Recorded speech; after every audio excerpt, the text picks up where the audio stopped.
A mediodía el desierto no brilla, vibra. Las piedras respiran, la carretera parece de gelatina y el cielo baja como una manta que nadie pidió. 2019, Corredor Altar, Sásabe. Yo iba solo en la unidad después de dejar a Reyes en el punto de agua del kilómetro 47. El tablero marcaba 45 grados, el metal del cinturón me quemaba la cadera. Apagué el aire un momento para escuchar mejor el campo. A esa hora el sonido del calor es otra cosa, un zumbido amplio, un vidrio tensionado. El aviso entró por radio como una tos, sensor de movimiento al sur de la brecha 12, posible grupo en sombra mínima. Giré a tierra, neumáticos hundiéndose en harina caliente. Cada tanto el espejismo me regalaba formas, gente parada, un brazo en alto, una mochila. Nunca estaban donde parecía. Eso es normal allá. Lo que no fue normal es que, al llegar al punto, vi huellas frescas que se abrían como abanico, y ninguna seguía más de 15 metros. Se borraban de golpe. No por viento, no por animal. Era como si hubieran pisado el borde de una plancha de vidrio y de pronto ya no hubiera suelo. Lancé un llamado de presencia, no para espantar a nadie, sino para que vieran que había autoridad y primeros auxilios. Nadie respondió. El sol pegaba perpendicular. Sentí la mirada de 1000 refacciones viejas enterradas. Un brillo se alargó frente al cofre y adoptó tamaño humano. Alcé el arma hacia el aire y disparé arriba del límite seguro, como dicta el protocolo en zona abierta, sin rocas ni lámina que devolvieran el tiro. El estampido se quedó flotando. Esperé el eco. No llegó. Solo el zumbido más denso. Subí a la camioneta, metí primera, y entonces ocurrió, un golpe limpio en el espejo retrovisor, vidrio astillado, el soporte vibrando. La bala, o lo que fuera, había vuelto desde ninguna parte y partió el centro como si supiera a dónde pegar. Frené. Olí metal caliente. Revisé fuera, ni piedra, ni rama, ni poste. Solo arena plana hasta donde la vista se quiebra. La cámara de tablero seguía grabando, mi micrófono también. Volví a la cabina y revisé los minutos anteriores. El visor mostró, sobre el ruido del motor, una frase que no pronuncié yo ni la radio. Era una voz seca, como si la arena hablara con boca prestada. No somos reflejos, somos los que quedaron atrapados en la arena. Le di pausa. La piel me tiró del cuello. Apreté los dientes para no contestar al aire. Se reportó viento térmico hacia el oeste, así que pedí apoyo de otra unidad para revisar la zona con 2 frentes. Nadie cercano. El despacho me dio 20 minutos antes de que otro patrulla llegara. Decidí quedarme a pie, a la vista de la camioneta. No había árboles. Solo cardos pálidos, 2 latas aplastadas y un trozo de cinta fluorescente pegado a la tierra, sin texto. Caminé hacia las huellas que se apagaban. El sol me subía por las botas. La arena crujía como azúcar. A los 10 pasos el aire cambió de tono, un vibrato entre los oídos. No era mareo, no era falta de agua, lo conozco bien. Era algo parecido a pararse sobre un puente cuando un tráiler pasa. Frente a mí, a 1 metro, otra serie de huellas emergía desde la nada, pequeñas, como de un niño, y avanzaban hacia la brecha 12. Me agaché. Entre grano y grano había algo que parecía brillo de sal. Toqué. No era sal. Era vidrio muy fino, granulado, mezclado con arena, como si el suelo se hubiera derretido y solidificado en 1000 puntas microscópicas. El sol puede hacer eso con botellas, con el suelo entero nunca lo había visto. Grabé un reporte corto y mapeé coordenadas. Al levantar la vista, la camioneta estaba bien, pero el espejo roto devolvía mi cara partida por una telaraña. En la grieta central, por un instante, mi reflejo no siguió mi gesto. Entré al vehículo sin mirar más. Tenía que salir a carretera y esperar al compañero. Giré la llave. El motor respondió. Pero el velocímetro se quedó en cero aunque me movía y el GPS marcó un punto fijo. Como si la unidad rodara sobre cinta y yo no avanzara. Un golpe sordo en la caja trasera. 2. 3. Frené. Silencio largo. Abrí y miré. Las garrafas de agua seguían con su sello. El botiquín, cerrado. El triángulo de emergencia, en su sitio. Al cerrar, otro golpe desde dentro de la puerta, del lado del panel. Palmé la lámina. Fría por dentro. Demasiado fría para esa hora.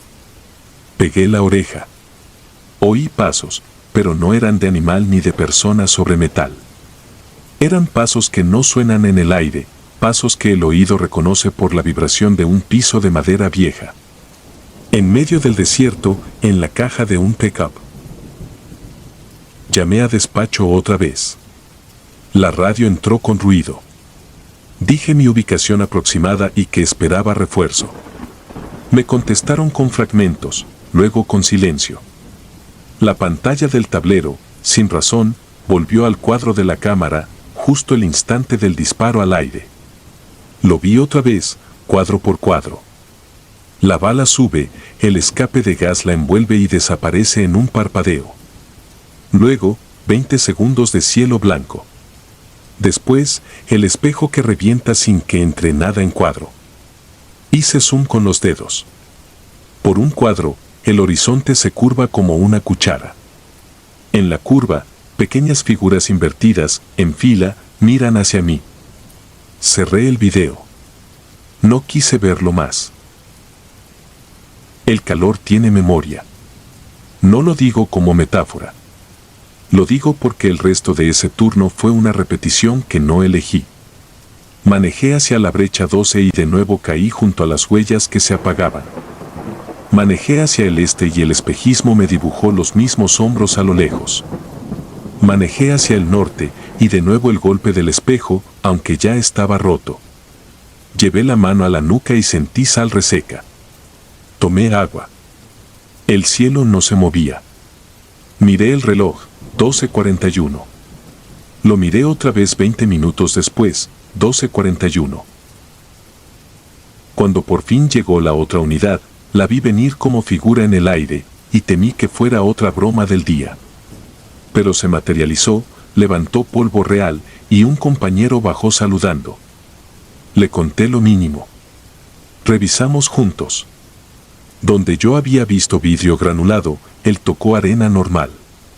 Donde yo oí pasos en la caja, él solo oyó mi propia respiración acelerada. Sugirió reportar como incidencia térmica y volver. Accedí. Antes de irnos, cambié el espejo roto por el auxiliar. No quería llevarme ese medallón de mala suerte.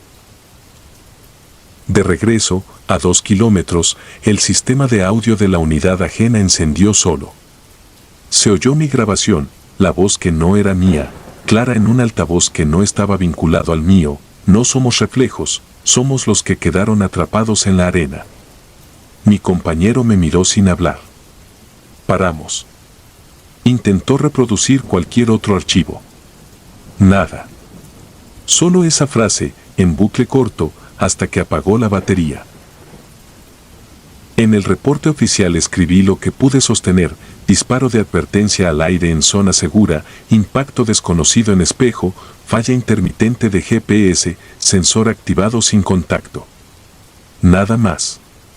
Pero desde ese día, cada mediodía en ese corredor siento que paso a través de un lugar con capas, como si alguien hubiera puesto láminas transparentes con escenas pasadas una sobre otra y, por calor, se mezclaran. Una semana después regresé con Reyes. Nunca les decimos fantasmas. Decimos repeticiones. Las vimos de nuevo, alzándose en la vibración de la recta. Reyes no disparó. Puso una garrafa en el suelo caliente y escuchó. A veces el desierto devuelve lo que uno hace. A veces devuelve lo que otros hicieron sin testigo. Puse mi palma sobre la arena. Estaba tibia en la superficie y fría 1 centímetro abajo, como si guardara sombra. No hablé. Me quedé ahí hasta que el reloj, esta vez, sí avanzó. He vuelto muchas veces. El espejo de repuesto sigue entero, pero a pleno sol se me dibuja aquella telaraña en el centro, un fantasma óptico que no se deja limpiar. En los videos que envío a despacho jamás aparece la frase. Queda solo en mi copia, como un recordatorio de que a veces el calor no engaña, revela. Allá afuera, donde no hay árboles, el mundo no tiene con qué esconder lo que guarda. Y la arena, si decide quedarse con algo, lo guarda con exactitud de archivo. La última tarde de ese verano, encontré junto a la brecha 12 una línea de objetos pequeños, tapaderas de botella, una estampita, un encendedor sin gas, una medalla barata. No tenían viento encima. No tenían arena pegada. Era una fila puesta por manos invisibles, a la altura de mi tobillo. Me agaché y conté 6. Al levantarme, mi reflejo en el cristal de la puerta no me siguió de inmediato. Se quedó medio segundo más, mirando hacia el punto donde las huellas se borraban. Luego me alcanzó. No disparo ya cuando veo formas a lo lejos. Sé que no están para eso. El desierto no quiere que les disparemos, quiere que sepamos contar. Conté 7 parpadeos de calor a mediodía, 7 figuras en la curva de la cuchara, 7 objetos junto a la brecha. Los que quedaron no piden ruido, no piden palabras. Piden que hable el archivo. Mi cámara abrió un nuevo clip mientras la vibración crecía. En la pantalla, sin que yo tocara nada, la frase escribió sola, esta vez sin voz, como una anotación de servicio, no somos reflejos. Estamos aquí. Y el sol, puntual, lo firmó con su brillo.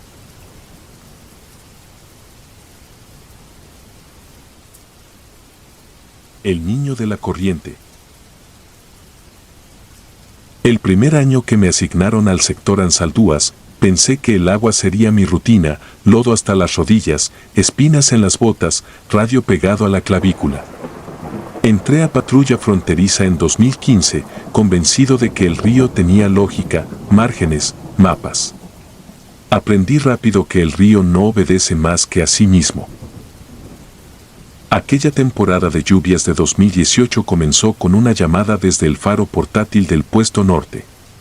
Movimiento en la margen, dijeron.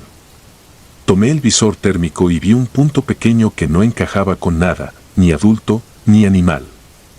Era la silueta de un niño, inmóvil, con el agua a media pierna. Me acerqué con la lancha, motor bajo, órdenes en la garganta que no pronuncié. El niño me miró sin miedo. Tenía una camiseta empapada y los labios morados por el frío. Lo subí. Su piel estaba helada y el chaleco térmico crujió cuando lo envolví. En el puesto lo senté sobre una manta. Le ofrecí agua. Pregunté su nombre. No respondió. Sus ojos se fueron al tablero de corcho donde colgamos fotos de desaparecidos y fallecidos de la zona. Caminó hasta ahí. Se estiró y apoyó el dedo en una foto marcada con cinta fluorescente, fecha 2008, nombre ilegible por la humedad, imagen de un niño de su misma cara, mismo peinado, misma camiseta en una versión nueva. Una compañera del turno se persignó. Yo quité la foto del corcho y la comparé con él. El parecido me dejó sin argumentos. El niño volvió a sentarse, como si todo diera lo mismo. Cuando llegó el equipo médico, su camilla quedó vacía unos segundos, se había ido. Nadie lo vio salir. Revisamos puertas, baños, bodega. Nada. El registro quedó incompleto. Menor atendido, se ausenta por medios desconocidos. Desde esa noche, cada patrullaje cambió de tono. Con la crecida, el agua se volvía café y traía ramas, neumáticos, historias a medio terminar. Empezamos a notar patrones. Donde aparecía ese niño, unas horas después encontrábamos a alguien agarrado de un árbol, a punto de ceder. Nunca lo veíamos guiar con señales claras. Simplemente estaba parado en el borde o sobre un banco de arena imposible y, sin que nos diéramos cuenta, estábamos virando la proa hacia él. Llegábamos a tiempo. Demasiadas veces para llamarlo casualidad. El supervisor prohibió hablar del tema. Dijo que la sugestión en campo mata más que el agua. Aún así, las marcas se multiplicaron. Un agente del turno de madrugada contó que lo vio de pie sobre una roca que solo asoma cuando el nivel baja. Otro aseguró que sintió que alguien pequeño le tiró del pantalón cuando estaba por pisar un remolino. No lo reportaron. Lo escribieron en sus libretas, lo guardaron en el pecho. El año siguiente nos tocó una noche sin luna, viento caliente bajando por el cauce. El radio escupió coordenadas de un grupo en apuros. Salí con la lancha y un paramédico. A mitad de camino, el motor tosió y se apagó. Silencio. El río, oscuro y ancho, parecía detener su propio pulso para escucharnos fallar. Saqué el remo y avancé a ciegas. Entonces lo vi, el niño, de pie, con el agua a la cintura, frente a nosotros, donde no había plataforma ni orilla. No me habló. Levantó un brazo, apenas, y lo bajó. Fue suficiente para entender que no tocáramos esa zona. El paramédico me señaló una corriente cruzada a un lado, apenas perceptible por las ondas. Nos fuimos por ahí. Detrás de una curva, encontramos el grupo, 3 adultos y una mujer cargando a un pequeño que no respiraba. Logramos subirlos. El paramédico trabajó mientras yo trataba de estabilizar la lancha sin motor. El niño ya no estaba. Esa mujer se quedó mirando el agua como si no quisiera irse. Él nos trajo hasta donde se podía flotar, dijo, temblando. Un niño. Le pedí que lo describiera. Lo hizo. Era el mismo. El motor regresó como si nada cuando tocamos la estela iluminada del faro portátil. En el puesto, al pasar por el tablero, volví a ver la foto de 2008. Alguien había colocado otra copia, más nítida, con un dato adicional. Apareció por última vez a la altura de un árbol ahogado, marca en el tronco como escalón. Esa marca seguía allí. Yo la había usado cientos de veces para medir crecidas. Empecé a guardar mapas viejos en mi casillero. Quería entender dónde y cuándo lo veíamos. Descubrí algo que me dio frío. Cada avistamiento coincidía con cambios mínimos del lecho, arrastres de arena que formaban corredores. Como si el río se abriera en caminos por horas y luego lo cerrara. Y él siempre estaba en la entrada del correcto. En 2021, durante otro pico de cruce, me tocó la búsqueda que partió mi turno en 2. Un agente nuevo cayó al agua al enganchar una cuerda. Lo vi hundirse a distancia, la lámpara resbalando de su mano. Grité su nombre. Mi lancha tomó una curva traicionera y sentí que el piso desaparecía bajo mí. El agua me trepó a la cintura. No sé cuánto tiempo me quedé luchando, pero mis brazos ardían. Entonces una mano pequeña me agarró del chaleco, justo en la etiqueta. No fue un tirón brusco, fue constante, insistente. Me llevó un paso atrás, otro, hasta sentir tierra bajo los pies. Caí de rodillas. Tosí. Cuando levanté la cabeza, el niño estaba frente a mí, a un par de metros. Tenía la camiseta pegada y la mirada fija en algo detrás de mí.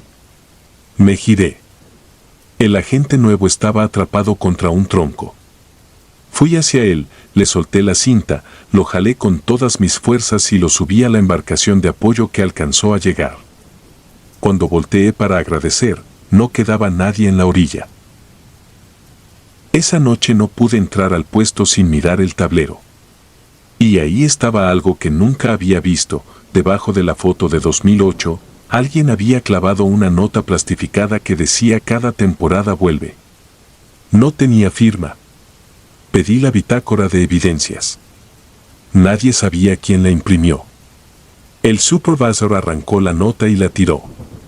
A la mañana siguiente, la misma nota estaba otra vez, sin grapas, adherida como si formara parte del corcho desde siempre. Con el tiempo, mi certeza dejó de ser racional. Una tarde pensé que si él regresaba cada año era por los demás, no por nosotros.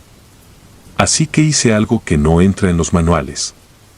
Fui a la marca del árbol ahogado al terminar mi turno y dejé una bolsa seca con una linterna, un silbato y una camiseta térmica de niño. No recé. No pedí. Solo la dejé. La bolsa desapareció la noche siguiente. Semanas más tarde, en un rescate, un niño con hipotermia venía envuelto en una camiseta térmica igual. Nadie supo de dónde salió. Me la regresaron lavada, doblada, con mis iniciales en marcador, como si el río tuviera sistema de paquetería. El último registro que escribí antes de pedir mi cambio fue en 2024. Lluvia intermitente, agua turbia, ese olor a vegetación vieja que se pega a la piel. Encontramos a una pareja exhausta y a un adolescente que se negaba a subir porque le faltaba a alguien. Señaló río arriba. Nos guió un niño, dijo. Prometió que no nos soltaría. Levanté la lámpara. En la curva, por un segundo, vi la camiseta pequeña sacando la cara entre las olas, fija, sin moverse. Le apunté la luz y se apagó sola, como si el agua la hubiera mordido. Cuando regresó, ya no estaba. Pedí mi cambio al desierto, lejos del cauce. Me lo dieron. El mismo día que limpié mi casillero, quise llevarme la foto de 2008. No estaba en el tablero. Habían reorganizado todo por saturación, dijeron. Revisé la caja de archivos húmedos. Encontré la imagen, pero con un detalle nuevo. La cinta fluorescente tenía una segunda fecha escrita a mano, 2018, y otra más abajo, 2021.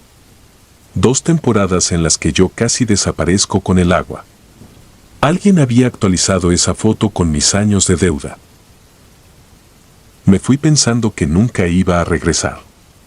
Pero anoche, desde kilómetros tierra adentro, desperté con la sensación de estar otra vez con lodo en las botas y radio en la clavícula. Afuera, la tormenta golpeaba la ventana con la misma cadencia que el motor cuando va contracorriente.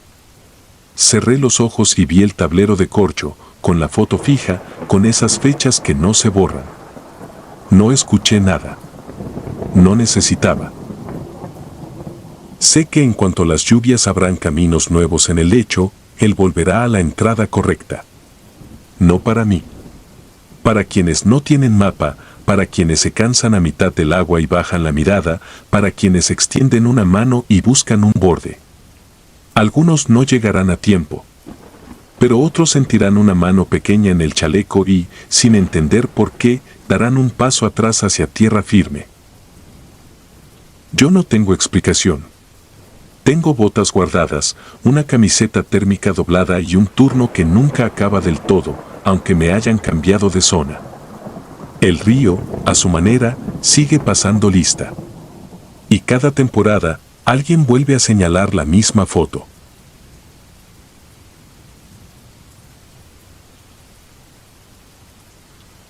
Cruces futuras. Me llamo Iván.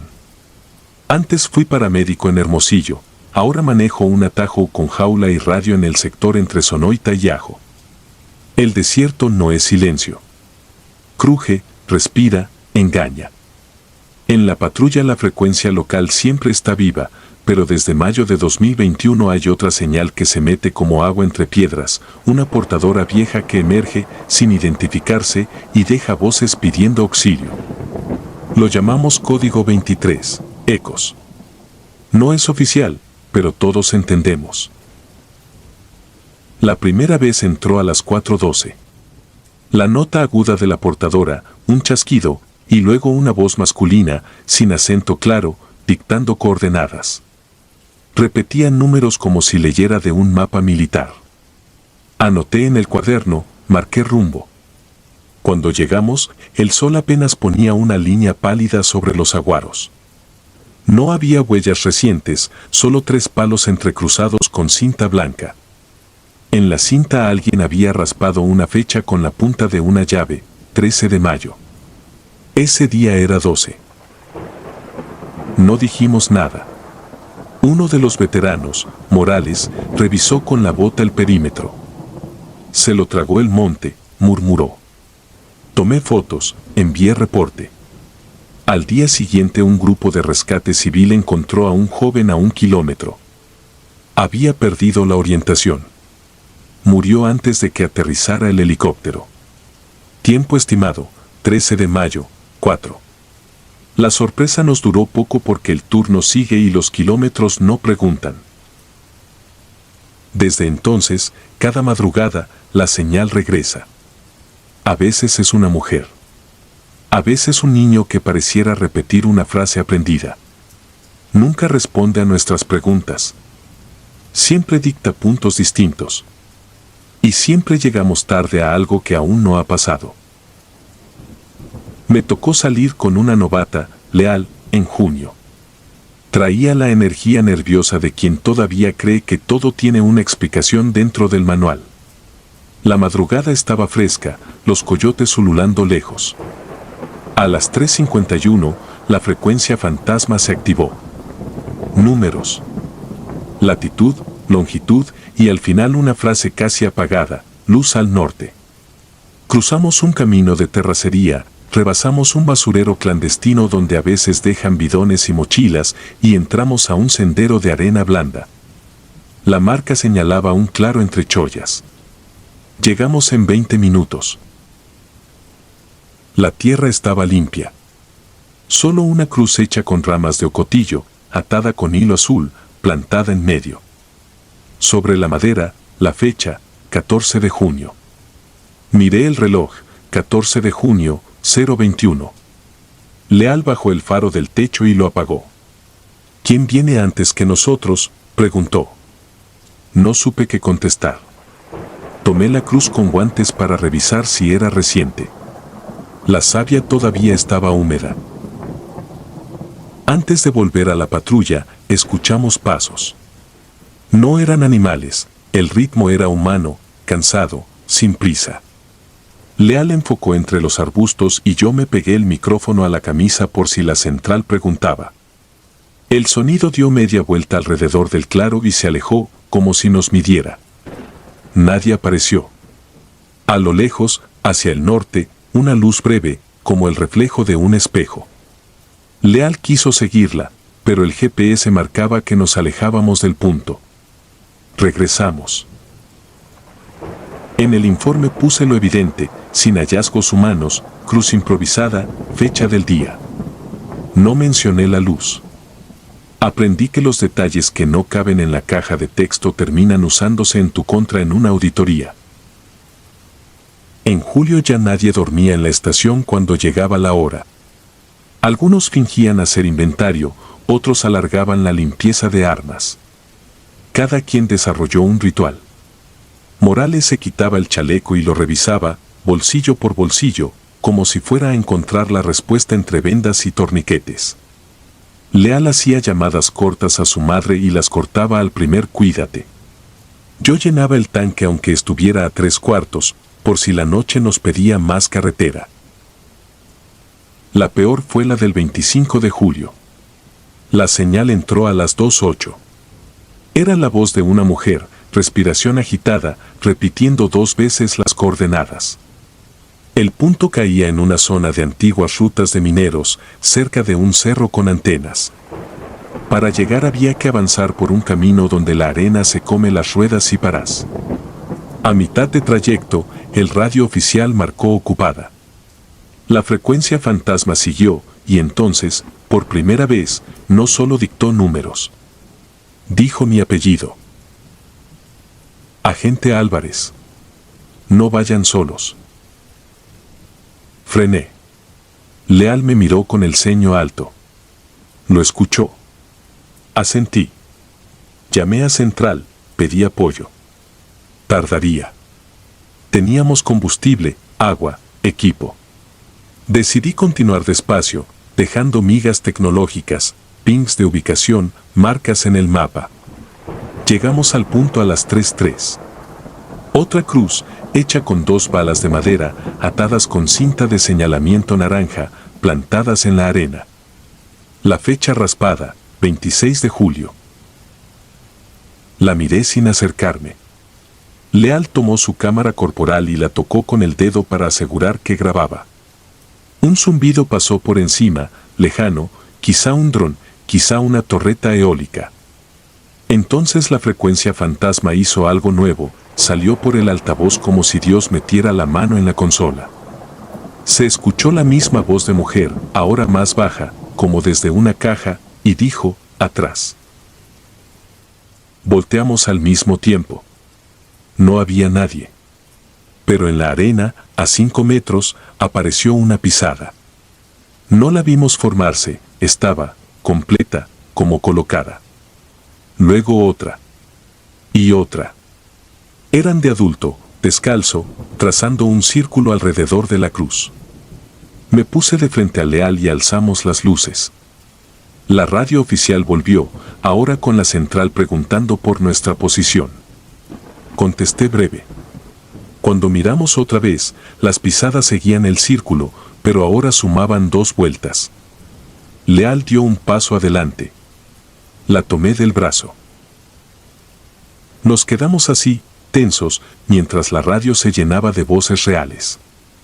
La patrulla de apoyo llegó 10 minutos después. Las pisadas no aumentaron. En el reporte pusimos lo que se podía, marcas de pie humano, no localizamos a la persona. La cámara de Leal falló al reproducir, se quedó congelada en una imagen donde se nos ve a los dos con las luces altas y la cruz al centro. Nada más. Esa noche soñé con la cruz. No era pesadilla de película, era un recuerdo reacomodado.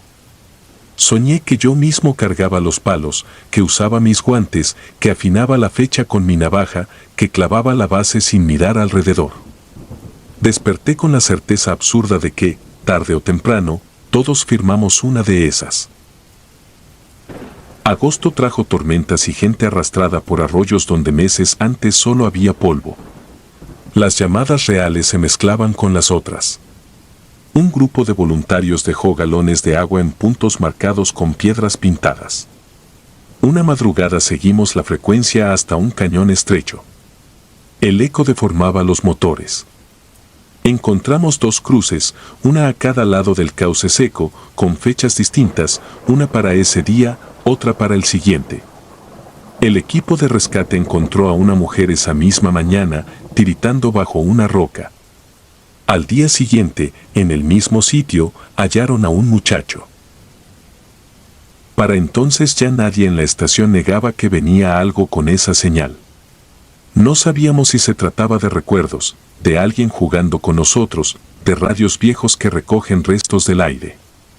Tampoco importaba.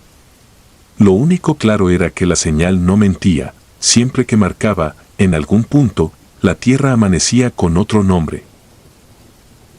La última vez que salí con Morales fue en septiembre.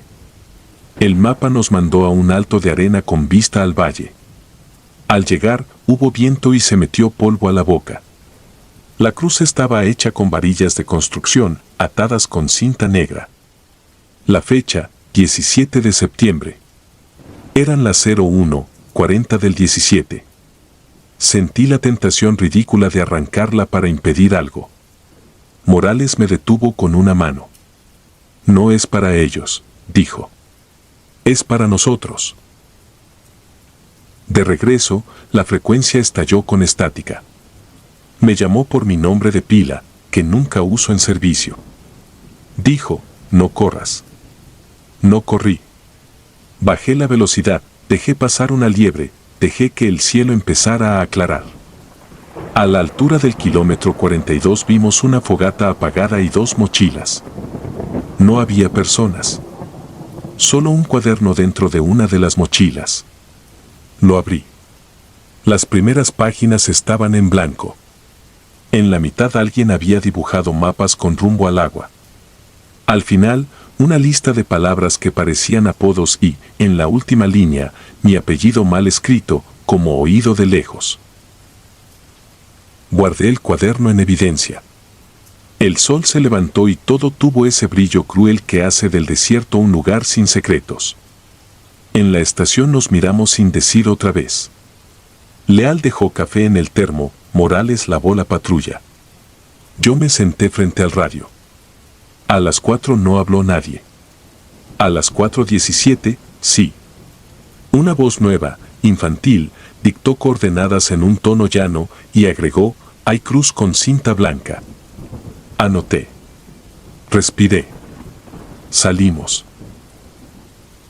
Ya no espero una noche diferente.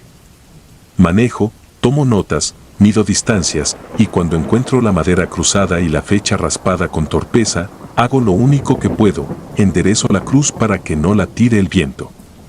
Porque quizás eso es lo que venimos a hacer aquí, sostener señales para quienes todavía no llegan, incluidos nosotros. Y si un día la fecha grabada coincide con la mía, quiero creer que alguien más enderezará la madera, encenderá la torreta y seguirá adelante, igual que yo sigo ahora, guiado por una voz que habla desde un punto que siempre está un poco más adelante.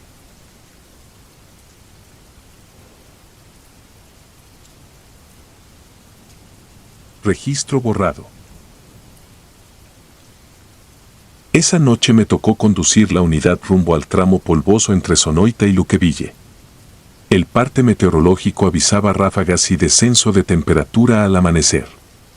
La radio picaba con estática, como cuando la arena se mete en los conectores.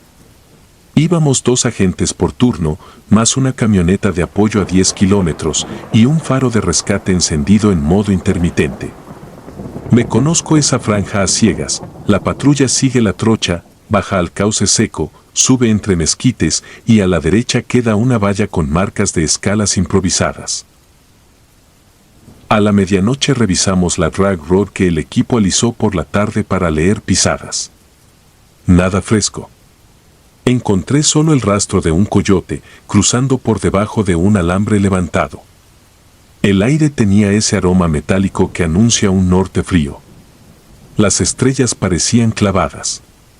Yo iba atento al monitor térmico y al retrovisor, porque los espejos ahí cuentan historias, luces que no existen, sombras que cortan el camino, señuelos de sed.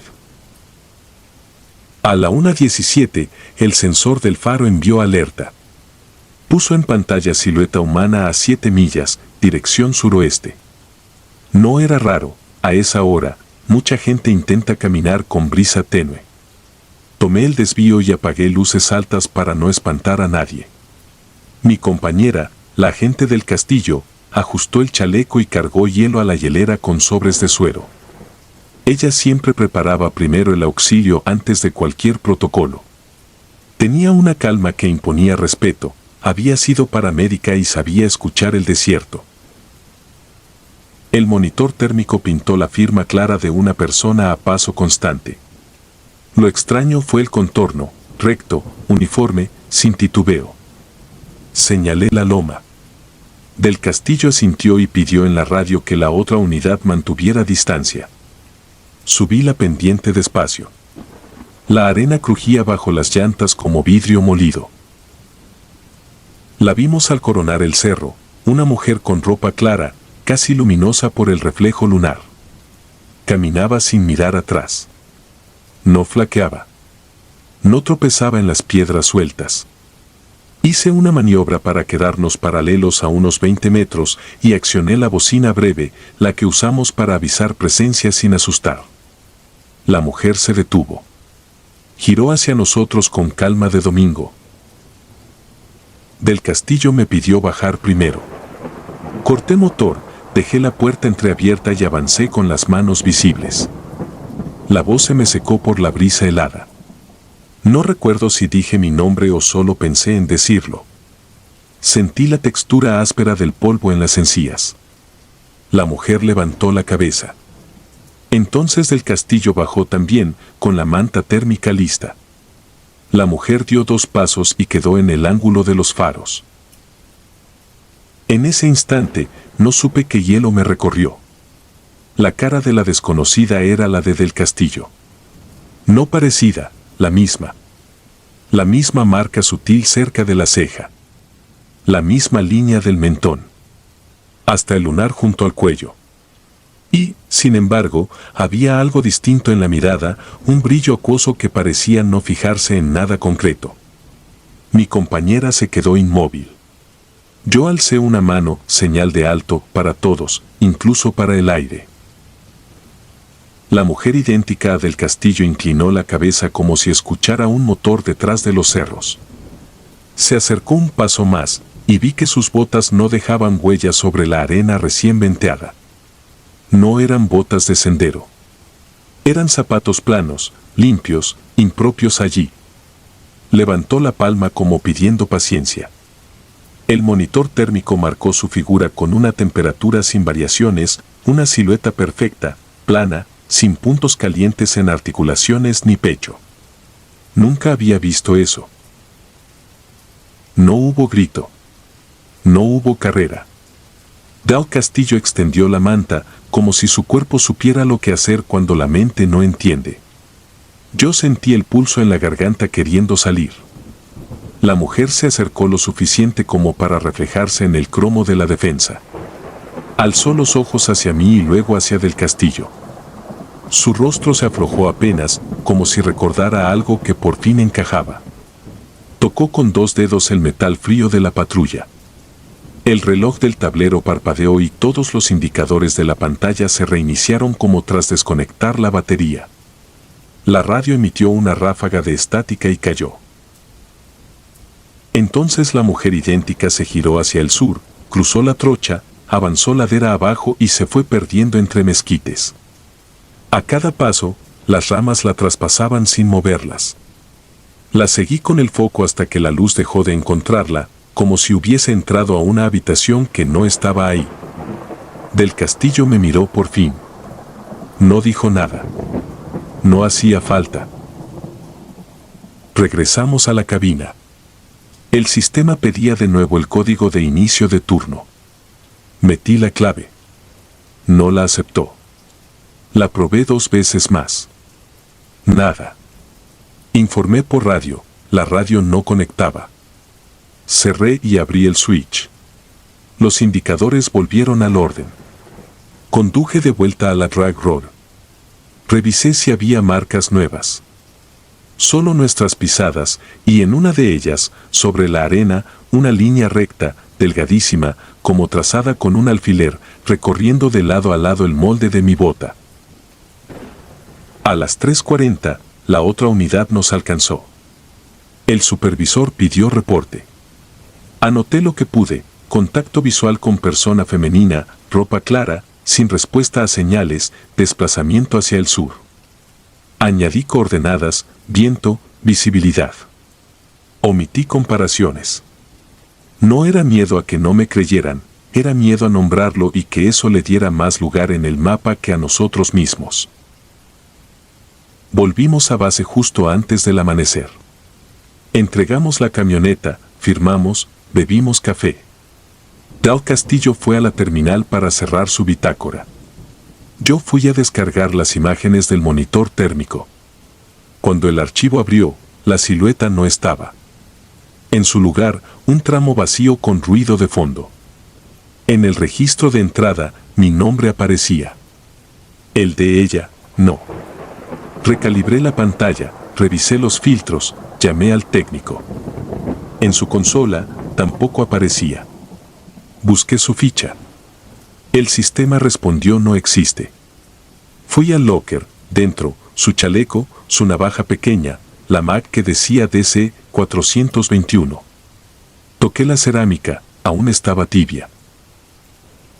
Salí al patio con la cabeza llena de viento. El supervisor me preguntó dónde estaba mi compañera. Señalé el edificio de informática. Caminé hasta allá. La sala era fría como morgue sin olores. En el monitor central, un mapa con iconos de unidades. 2.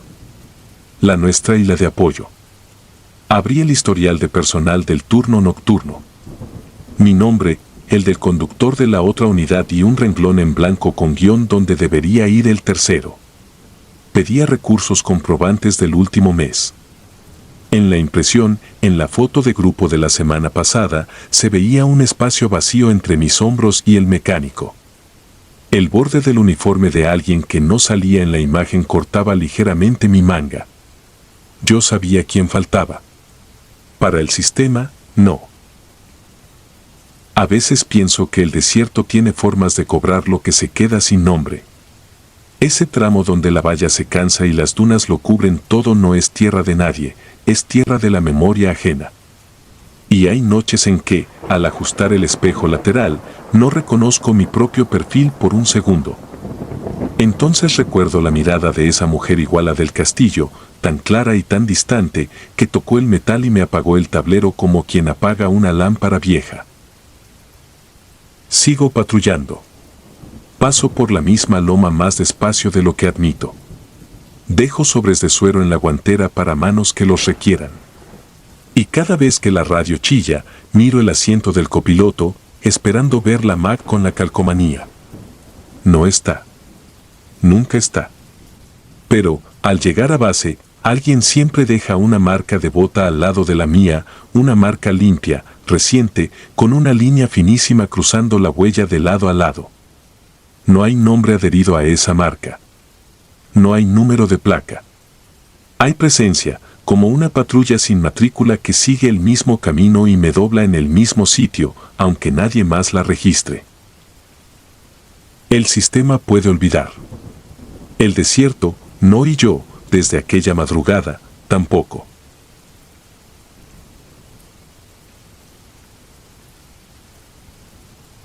Caravana de nadie. Me asignaron a patrullas fronterizas en 2019, del lado sonorense, tramo de brecha entre el Cerro El Sapo y el Arroyo Seco que todos usan para cortar camino. No era mi primera noche en ese cuadro, pero sí la primera con el centro de monitoreo estrenando sensores de vibración y cámara térmica montada en una torre móvil. Éramos 3, yo en la camioneta, Reyes con el dron, Tuca en la caseta. Turno largo, café recalentado y el desierto respirando como animal cansado. A la 1:17 el tablero se iluminó con una línea de puntos. 1, 2, 10, 20. La torre marcó movimiento múltiple avanzando en abanico hacia el sur. La térmica pintó siluetas caminando, compactas, con pausas y reagrupes. Caravana. Era el tipo de alerta que te vacía el estómago, demasiada gente en zona de barrancos, demasiada sed, demasiadas variables. Avisé por radio, marqué coordenadas y avancé con las luces bajas para no encandilar a nadie. El dron de Reyes subió. En la pantalla, las firmas de calor parecían cuentas de un rosario moviéndose con paciencia. Se detenían, alzaban la cara, volvían a andar. La ruta que tomaban no tenía lógica, en lugar de seguir la cañada, iban hacia la loma pelada donde el terreno cae en un tajo. Les grité por el altavoz desde la torreta, deténganse, aquí hay caída. Ni una cabeza giró. La formación continuó, parejas, tríos, alguno cargando algo al pecho. Corté camino por la vereda de los palos blancos y llegué primero al borde. El viento subía desde abajo como horno apagado. Alumbré con el faro, tierra fracturada, matorrales desgajados, piedras desmenuzadas por el tiempo. Volví a mirar la pantalla del dron y la columna ya estaba a 10 metros de mí. El lente térmico mostraba telas, mochilas, gorros. Podía ver incluso el balanceo de los brazos con ese paso cansado de quien ha caminado horas. Apagué el altavoz. No quería asustarlos más. Fue entonces cuando escuché las oraciones. No venían de una sola voz, sino de muchas, desacompasadas, como si cada garganta siguiera su propio ritmo, pero todas encajaban en un murmullo constante que se elevaba y caía con el viento. Palabras en español cortadas por otras que no entendí y que reconocí por oído de niño, náhuatl. Plegarias viejas mezcladas con ruegos recientes. Madre, camina con nosotros, Tleniman, que nadie se quede, me acerqué 2 pasos. El suelo crujió. Levanté la mano para hacer señas. Y entonces la caravana llegó. Y pasó a través. No hay manera decorosa de decirlo, no tuve tiempo de apartarme. Las siluetas me cruzaron como si yo fuera humo. Sentí un frío raro, no de clima sino de ausencias, y una fatiga ajena que me dobló las rodillas un instante. Vi de reojo un niño apretando un peluche contra el pecho, una mujer con un rebozo que me habría rozado el hombro si hubiera sido materia, un hombre con la gorra empapada que giró la cabeza hacia mí sin verme. Dieron 2 pasos más, y al tercer paso ya no estaban. No se desvanecieron. Simplemente dejaron de ocupar el espacio. Lo único que quedó fue el sonido de las oraciones que el viento se llevó hacia el cañón, y algo más que noté por reflejo profesional, ropa vieja sobre la tierra, dispersa, como si alguien hubiera vaciado bolsas, camisetas, un pañal, una chancla rota, tiras de tela con nombres escritos en marcador. Me arrodillé y levanté una playera. Olía a sol guardado. Reyes llegó jadeando. Los tuve encima y se cortó la señal, dijo.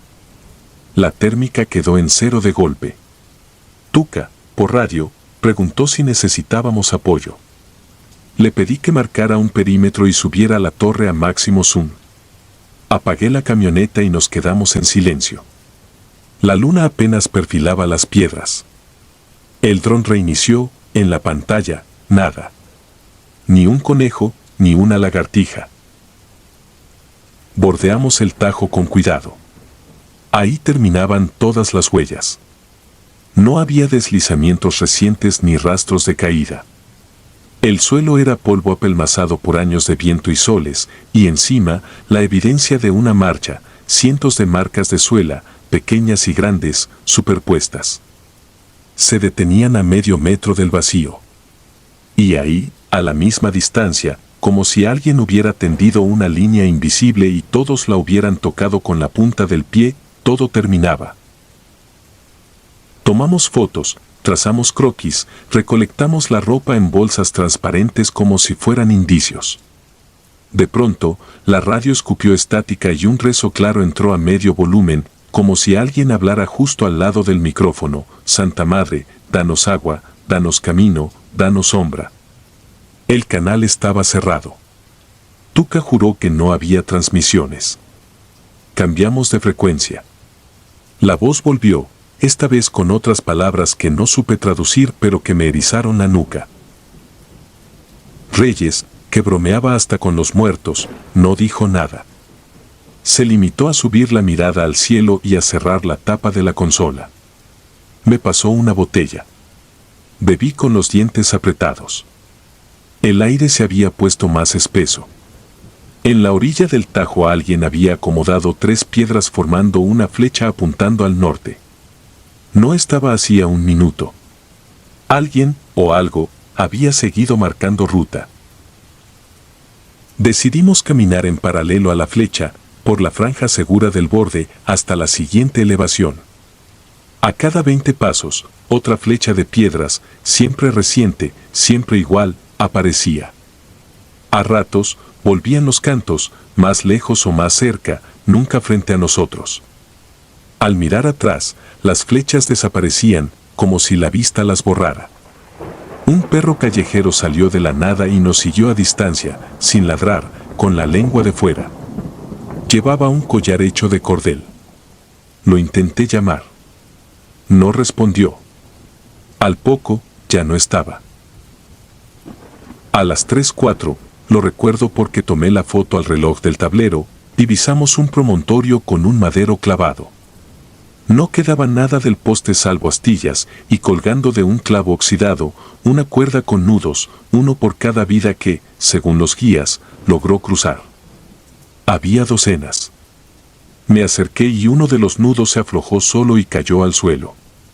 Lo recogí por instinto, estaba caliente, como si lo acabaran de apretar. En la base del madero hallamos un cuenco de metal con agua que reflejaba el cielo. No había vapor ni señal de reciente hervor. Y sin embargo, el agua se movía en ondas leves, como cuando alguien sumerge la yema de los dedos. Metí la mano. No pude. Algo me frenó desde dentro, no con fuerza, sino con una resistencia suave, obstinada. Me retiré. Cuando parpadeé, el cuenco ya no estaba. Reyes me miró sin atreverse a hablar. Caminamos de regreso con las bolsas de ropa y la certeza de que no íbamos a escribir aquel reporte como decían los protocolos.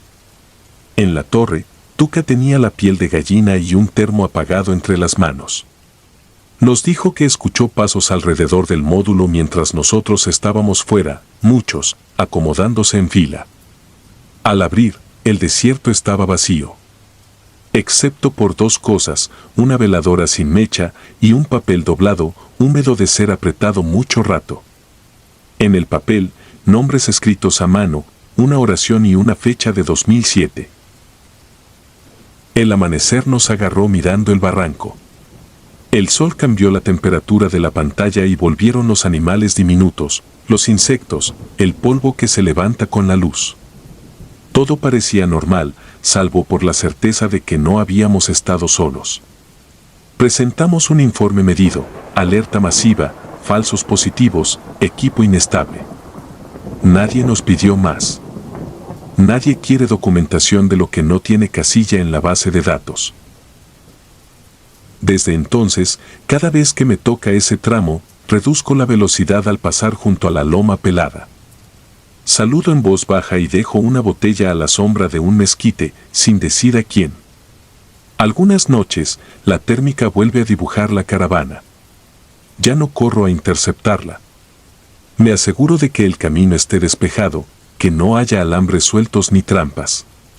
Y escucho. No sé si piden ayuda o permiso. No sé si siguen cruzando o repiten un camino antiguo. Lo único que sé es que los rezos suenan a algo que yo también he dicho sin darme cuenta cuando la arena me entra en la boca, cuando el calor te vacía la mente y la esperanza se vuelve lo único que pesa. A veces, al volver al módulo, encuentro otra vez la veladora sin mecha, el papel con nombres que cambian, una chancla que no recogimos. Y entiendo que nuestra guardia, en ese tramo, no es solo para los vivos. Una noche conté los nudos de la cuerda. Había menos. No me asusté. Al contrario. Cerré la libreta, me quité la gorra y miré hacia el norte. Dije en voz baja lo poco que sabía, lo único que nadie me puede discutir, que lleguen. Y el viento, desde el barranco, me contestó con un canto antiguo, amable y distante, como una columna que pasa a mi lado y no se detiene, pero agradece.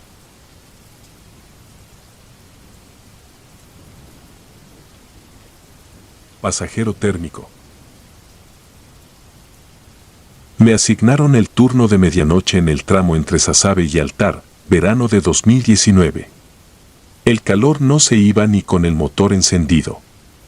La arena se colaba por las rendijas del tablero y mordía la lengua. Conducía la Tahoe marcada con el 4786, cámara térmica calibrada, radio limpia, bitácora al día. La voz del despacho llegaba áspera por el altavoz, pedían barridos rutinarios, nada especial. La clase de noche que se olvida. Pensé. A la 1:12, el radar térmico dibujó una silueta al norte de un ranchito abandonado. Un cuerpo caminando solo, a buen ritmo. Paré el vehículo, bajé la intensidad de luz, tomé la linterna y me interné unos metros. Arena dura, pasto seco, botellas de agua reventadas por el sol. No había nadie. Regresé al tablero. La silueta seguía allí, moviéndose hacia la carretera de terracería, como si yo no existiera. Reanudé la marcha y la seguí despacio, paralelo a su trayectoria. El monitor mostraba la figura a unos 20 metros del cofre. Cuando quise cerrar distancia, el contorno desapareció. Frené. Silencio agitándose en el techo del desierto. El aire olía a polvo y metal caliente. Eché un vistazo con la FLIR al parabrisas, solo un horizonte gris. Entonces lo vi, huellas. No mis huellas, no de coyotes, no de vacas extraviadas. Pares humanos frescos marcándose delante del cofre, uno tras otro, imprimiéndose solos en la arena, como si un caminante invisible avanzara un paso por vez. Apagué el motor para escuchar si alguien corría. Nada. Las marcas seguían haciendo, apenas con cada latido. Abrí la puerta y el calor me golpeó, pero me quedé observando cómo los pasos completaban una curva suave y se dirigían al costado derecho de la unidad. Subí de nuevo. Cerré con seguro. Las puertas emitieron ese golpe de costumbre que siempre me tranquilizaba. Apreté el mando de la cámara térmica y la giré hacia el asiento del copiloto por puro reflejo. Allí estaba, la misma forma humana que había visto en campo abierto, ahora sentada justo detrás del respaldo del copiloto, inmóvil, un bloque pálido de calor entre el poste B y el respaldo trasero. El asiento no se hundía. El espejo no reflejaba nada. El monitor del tablero, en cambio, delineaba cabeza, hombros, piernas recogidas, manos sobre las rodillas inexistentes.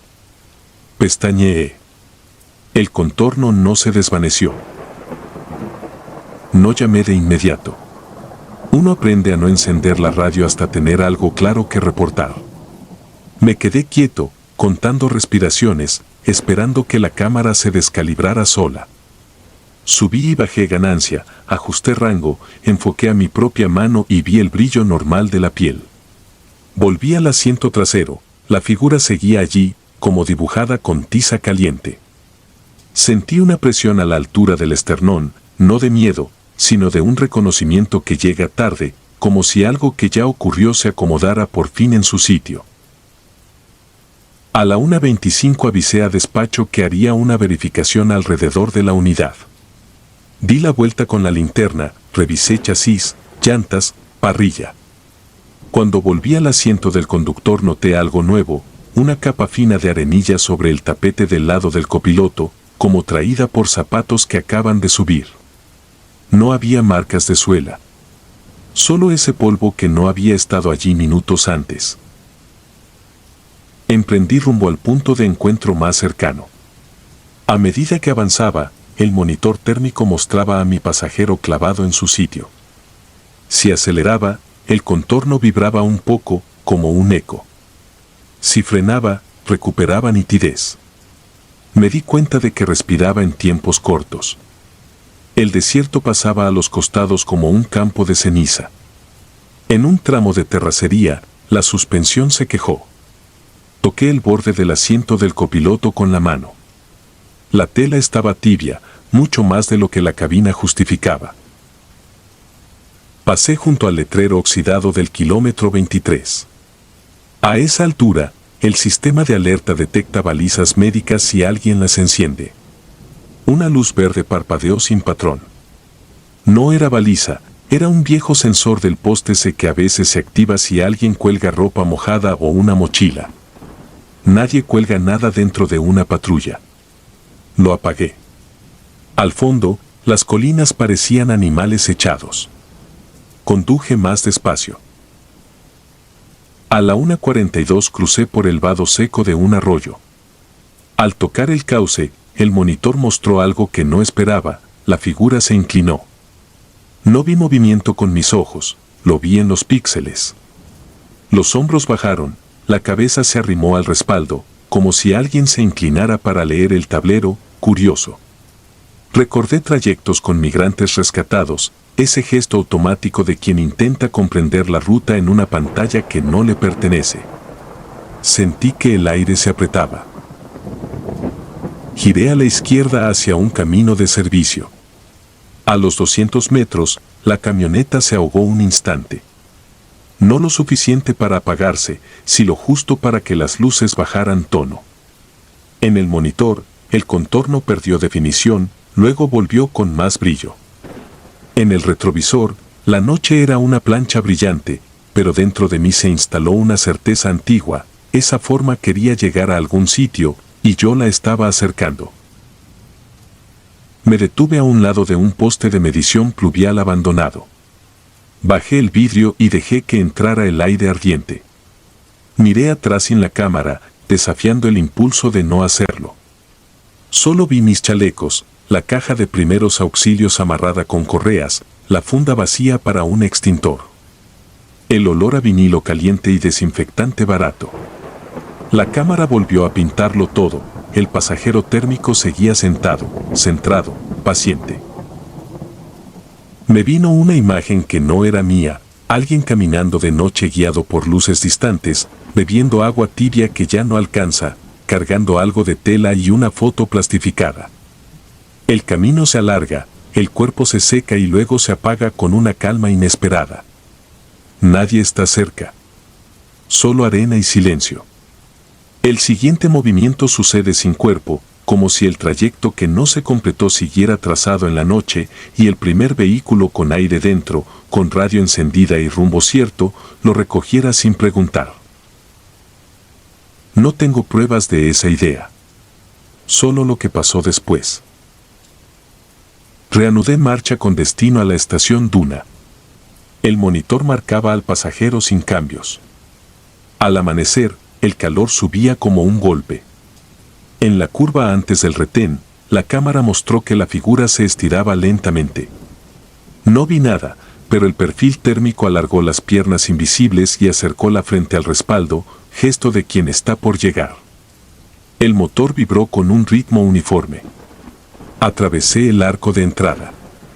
En el momento exacto en que pisé el concreto de la explanada, el contorno se diluyó como vapor que encuentra viento.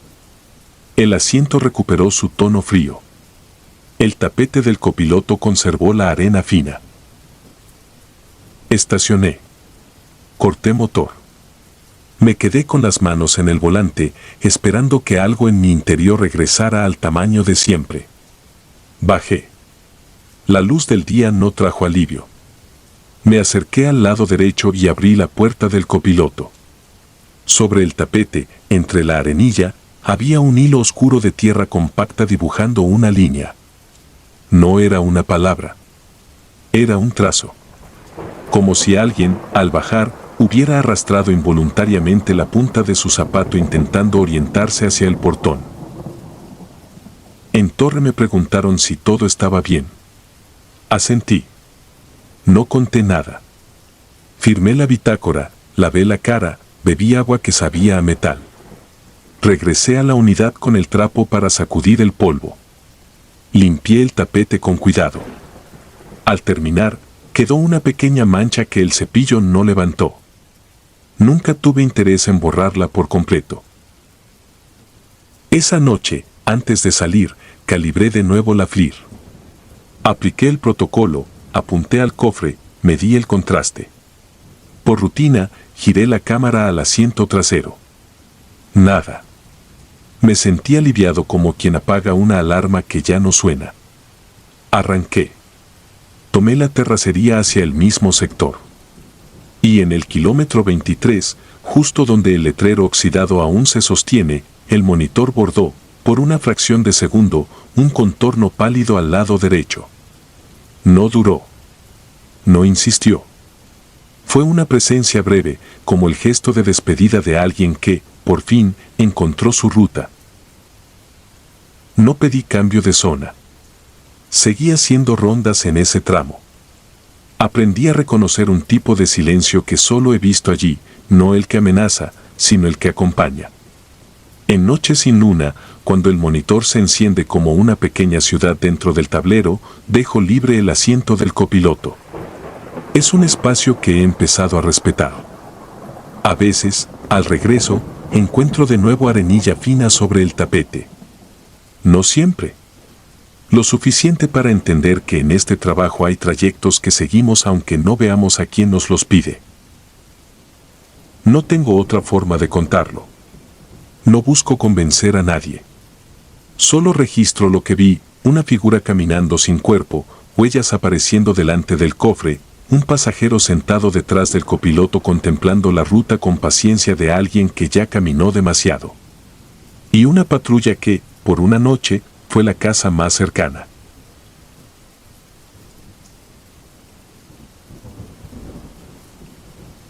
Hambre de arena. Me asignaron el corredor al oeste de Luqueville en 2018, un tramo de terreno que se abre como una mesa interminable, con montículos breves que engañan al ojo y dunas que cambian de lugar cada noche. Yo no era el típico conductor de patrulla, era técnico de sensores, el que camina con mochila, antenas plegables y un respaldo de baterías por si fallan los equipos de tierra. A veces siento que el terreno me conoce por el nombre, que me mide el pulso cuando bajo del vehículo y silencio el motor. Aquella noche empezamos con viento bajo y un frío seco que subía desde el suelo. La mitad del equipo estaba concentrada al norte, en el ramal de Camino del Diablo, así que me dejaron solo con un Raptor, el kit FLIR portátil y la red de sismógrafos. La pantalla marcaba activaciones leves, no lo suficiente para un grupo, apenas picos finos que parecían respiraciones desordenadas. Creí que eran zorros.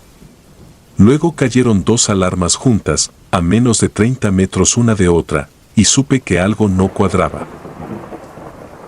Apagué luces, avancé despacio y dejé el vehículo detrás de un mezquite.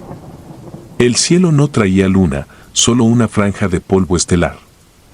Caminé con la linterna baja, ocultándola con la palma para no perder la visión nocturna. El suelo crujía como si guardara una memoria frágil de pisadas antiguas. A 20 pasos del primer sensor vi algo que nunca había registrado, decenas de puntos opacos, pequeños, brillando cuando variaba el ángulo de la luz. Parpadeé, moví la lámpara y los perdí. Bajé la vista y los recuperé. Estaban bajo la arena, a pocos centímetros, alineados en arcos irregulares, como si me miraran desde abajo. Recordé el rumor con el que se ríen los veteranos, que hay zonas donde el terreno respira. Por la radio pedí silencio, clavé el FLIR en un trípode y busqué temperatura. La pantalla dibujó un mosaico sutil, manchas que iban y venían como latidos. No era calor animal. Era algo más lento y amplio. Decidí acercarme de rodillas. Metí los dedos y la arena se apartó sola, como si se deslizara hacia los lados. Me obligué a no soltar la lámpara. Lo que vi no tenía forma definida, no eran piedras, no eran burbujas de aire atrapadas. Eran vacíos y luces diminutas que reflejaban, quizá cristales finos, quizá insectos fosilizados. Cerré la mano y la tierra vibró. A 1 metro de mí, el perímetro se onduló como piel con escalofrío. Di un paso atrás y sentí que el terreno se ablandaba. Llamé por apoyo. El operador me respondió con estática, luego entró la voz de Álvarez desde otra cuadrilla y me dijo que también estaba leyendo patrones raros al este. Nos reímos sin ganas. Iba a decirle que me cubriera cuando la pantalla del FLIR morfó a una sola mancha. Se hizo claro, todo el terreno frente a mí se calentaba muy despacio, como si algo grande emergiera a ras. Apagué el equipo, lo guardé y retrocedí hacia el Raptor. La radio volvió a hacer de las suyas. La voz de un desconocido, rota, colándose entre las frecuencias del sector, dijo una frase sin saludo ni código. Fue una sola línea, como un parte. El desierto también tiene hambre. Después, chisporroteo y silencio. Apreté el PTT y pedí la repetición. Nadie aceptó la transmisión como propia. Quise registrar la hora exacta para el reporte y sentí que el suelo me tiraba de los tobillos. No caí de lleno. Alcancé a frenar con la rodilla y la palma, pero el terreno, en vez de compactarse, se abrió hacia abajo, un movimiento suave que no dejó un hoyo visible, solo una vaguada mínima que me tragó hasta la espinilla. Intenté sacar la pierna y perdí el equilibrio. La linterna rodó, la luz trazó círculos y los puntitos opacos reaparecieron, todos apuntando hacia mí. Pensé en los migrantes que no encontramos, en los objetos que devolvió el tiempo, un zapato desparejado, un frasco con un papel dentro, medallas sin cadena, radios destripados por el sol. Pensé en los nombres que escribimos en los reportes y que nadie pronuncia después del cierre de turno. Llamé otra vez. Álvarez dijo que venía, que no me moviera. Pero quedarse era peor. Noté que la arena, al ritmo de mi respiración, subía 1 milímetro y se quedaba, subía otro y se quedaba. Me quité la mochila, la empujé con fuerza hacia un lado y me arrastré en diagonal, clavando el codo en la capa más firme. La suela del pie atascado lanzó una queja de goma. No era una trampa ni un pozo. Era como una lengua larga que no me soltaba del todo. Mordí el labio y seguí. 5 movimientos y liberé la rodilla. 3 más y recuperé el tobillo. Al salir, el terreno regresó a su lugar con una delicadeza anormal, como si no quisiera dejar prueba. Saqué la linterna y los puntos opacos ya no estaban. El FLO mostró otra vez manchas aisladas, ahora detrás de mí. Casi sin pensar, marqué coordenadas, dejé un sensor extra y me moví hacia un promontorio rocoso. Desde arriba se veía la planicie como una sábana estirada. No había huellas, ni mías ni de nadie. Revisé la suela, limpia. El viento no corría lo suficiente para borrar trazos en segundos. Sentí el estómago apretarse con una certeza simple, aquello no obedecía a viento ni a gravedad. Las luces lejanísimas de la línea se veían como brasas frías. De reojo, a la altura del caminito de sal que usan las lagartijas, aparecieron otra vez los reflejos. Ya no eran decenas. Eran cientos. No sé cuánto tiempo me quedé quieto, pero el reloj marcaba avanzar de minuto en minuto a paso de plomo. Me cubrí tras una piedra y los vi parpadear al mismo tiempo, un ritmo que se parecía al de una respiración humana. El motor de Álvarez vibró en la distancia y supe que estaba cerca por el golpeteo de la suspensión. Le hice señales con la lámpara, pero se detuvo antes de verlas. Su unidad se quedó inclinada, como si el suelo le hubiera cedido un poco. Su voz entró limpia por la radio: estoy en tu grid. Te veo en la roca. Respiré, levanté la mano y, en ese gesto mínimo, perdí a Álvarez de vista. No hubo grito. No hubo ruido de chapa retorcida. Solo el motor pasando de marcha a marcha hasta apagarse, y un chasquido que sonó lejos, como si alguien hubiera golpeado la arena con la palma abierta. Corrí sin pensar, bajé del promontorio y llegué donde debía estar el vehículo. No había nada. Ni siquiera marcas de llanta. En el sitio exacto donde había visto la silueta de su unidad, el terreno parecía recién peinado. La radio estaba en el piso, encendida, emitiendo un canal abierto sin voz. La levanté con cuidado. Antes de hablar, hubo otra vez esa transmisión sin procedencia: el desierto también tiene hambre. Era la misma voz, la misma cadencia, como una copia de lo anterior, sin fallos. Había aprendido algo en rescates: si el terreno cobra algo, lo antiguo aparece después. No quise quedarme a esperar. Puse un marcador de emergencia, activé el protocolo de colega perdido y me retiré sin correr, fijando cada paso como si pisara vidrio. Las manchas térmicas se alejaron a mi derecha y a mi izquierda. En la cámara, la planicie parecía una costra que se abría y cerraba midiendo mis latidos. No sé cómo llegué al punto de encuentro. Del otro lado me esperaba el supervisor con 2 unidades y un par de paramédicos. Les hablé rápido, sin adornos, sin adornarme yo. Pedí volver de día, con más equipos y señalando exactamente la zona. El supervisor no me contradijo, solo me miró como si calculase cuántas horas de papeleo le esperaba si me ponía en la lista de causas fuera de protocolo. Volvimos al amanecer, con el sol subiendo plano y el aire inmóvil. Caminamos cuadriculando, 20 metros entre uno y otro, marcando con varillas. Encontramos basura vieja, latas quebradas y un suéter deshecho por el sol. No hallamos el vehículo de Álvarez, ni una grieta, ni la menor depresión. En el punto donde había recogido la radio, crecían ahora plantas pequeñas que no estaban la noche anterior. Eran brotes pálidos que asomaban como ojos cerrados. En el reporte oficial, fechado en 2018, hay datos, coordenadas, firmas, incluso una foto donde salgo con el trípode y la piedra detrás. No hay mención a los reflejos. No hay mención a la voz repetida. No hay mención a la forma en que el terreno acomodó todo para quedar liso. El supervisor lo redactó sin adjetivos y lo envió a la cadena. Para los que no estuvieron ahí, fue un extravío nocturno en zona de riesgo. Cada temporada, cuando cambian los vientos, regreso con cualquier pretexto. Encuentro los mismos brotes pálidos y el mismo brillo dormido bajo la superficie cuando la luz entra con cierto ángulo. Hay noches en que las alarmas de los sensores se activan al unísono y la radio, sin aviso, repite la frase como si fuera un parte automático. No llevo a nadie más, no por heroísmo, sino por tautología. No puedo enseñar un terreno que borra sus huellas como si jamás hubiera sido pisado. Solo me quedo lo justo para asegurar que la red funciona, que el viento no la tumba y que el mapa coincide con las coordenadas.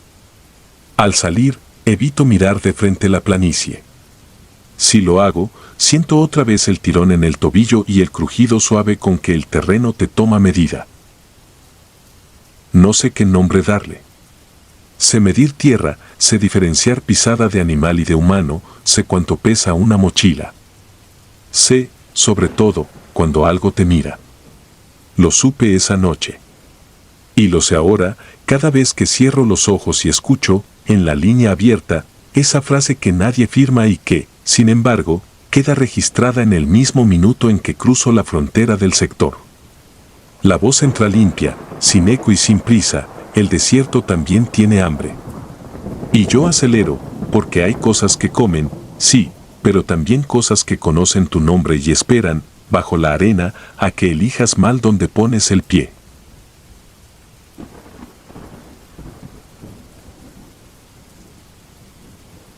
Inventario 43. No voy a adornarlo. Soy agente asignado al corredor seco entre el kilómetro 43 y un puente ferroviario oxidado que divide monte y terraplén. Año 2018. Esa noche nos tocaba relevo de cierre, revisar un reporte de vehículo estacionado sin luces junto al talud. El aire era un papel áspero pegado a la piel y el viento traía polvo.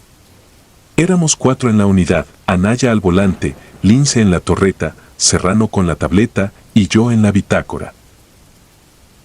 Vimos el camión antes que el puente.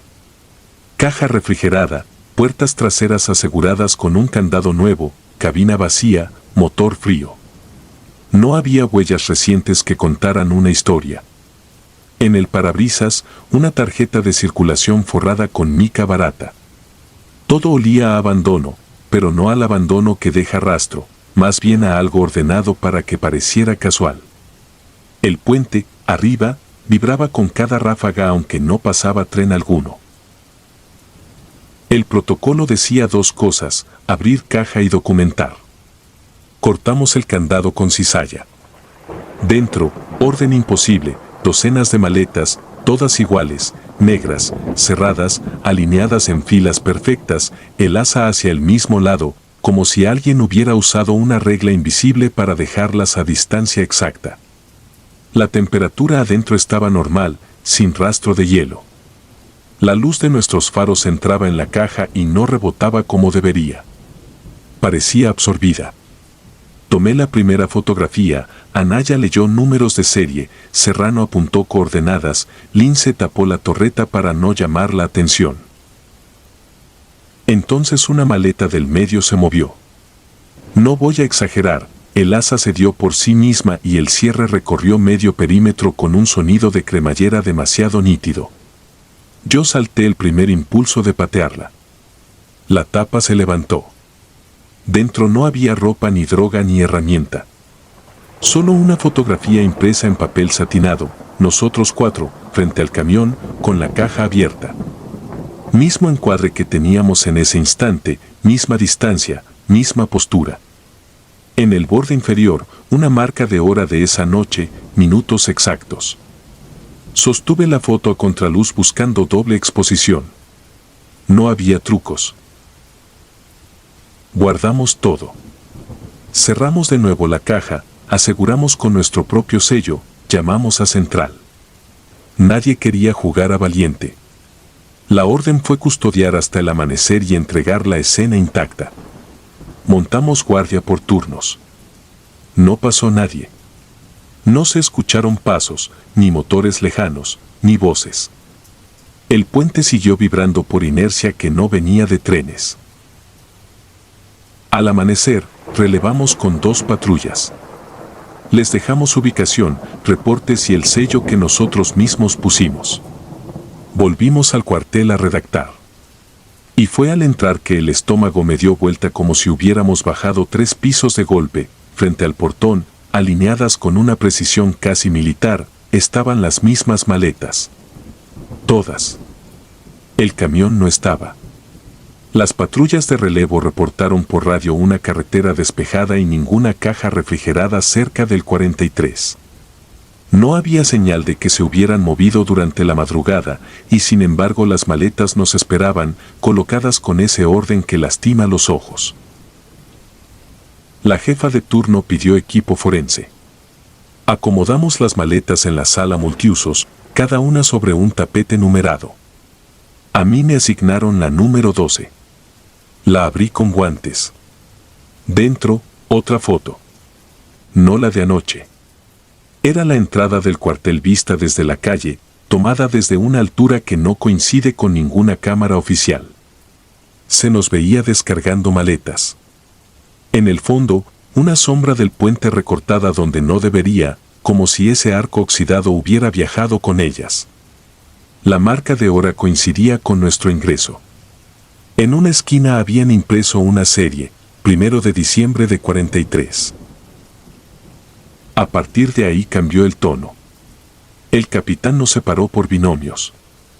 Se auditó cada foto, en todas aparecíamos nosotros, atrapados en algún plano que alguien estaba definiendo con una paciencia que no se aprende en la calle. Las series cambiaban solo el segundo bloque, como si cada quien tuviera una secuencia asignada. Esa tarde, mi maleta volvió a estar cerrada. Nadie la había tocado desde la auditoría. Al abrirla, había un sobremanila dentro, mis firmas recortadas de informes viejos, fotocopias con fluorescencia de tóner barato, mapas de operaciones donde yo había trazado rutas, un parche de uniforme que perdí en una barranca años atrás. Todo acomodado con esa misma geometría. Abajo, otra foto. Yo durmiendo en la litera del dormitorio B, la manta a la mitad del torso, la bota izquierda en el piso. No hay cámara en ese dormitorio que apunte así. El ángulo era el de alguien parado junto al foco. 3 días sostuvimos el control. Catalogamos, hicimos paquetes, pedimos cadena de custodia. La cadena se rompió sola, en los registros digitales aparecieron movimientos que no hicimos, entradas y salidas que nadie ejecutó. Las huellas dactilares sobre empaques eran limpias, nuestras, pero también había patrones de aceite que no correspondían a manos humanas. En los GPS, la ruta de anoche había sido sobrescrita por una línea cerrada que giraba en bucle alrededor del 43. Volvimos al puente. Esta vez con acompañamiento federal. No había marcas de llantas, no había latas ni colillas, no había señales de acampado. Solo una pancarta de aluminio doblada en la base que indicaba peligro por vibración. El agua del arroyo, casi seca, arrastraba bolsas quemadas hasta formar remansos. Subimos al talud para tomar otra panorámica. El mapa mental que me hice esa noche se volvió inútil, el puente parecía no tener principio ni final desde nuestra ubicación. A cada 20 pasos, el mismo grafiti repetido, la misma mella en el pasamanos, el mismo rayo de luz partido por la misma rendija de la placa. A las 19:10, la radio se cortó.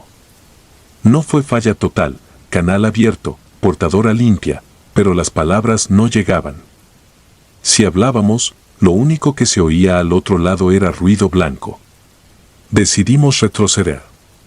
Fotografié el reloj de cámara, las coordenadas, el orden en las filas de remolacha seca al borde de la terracería.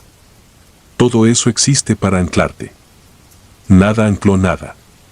Volvimos con la luz casi muerta y la sensación de que no habíamos avanzado 1 metro.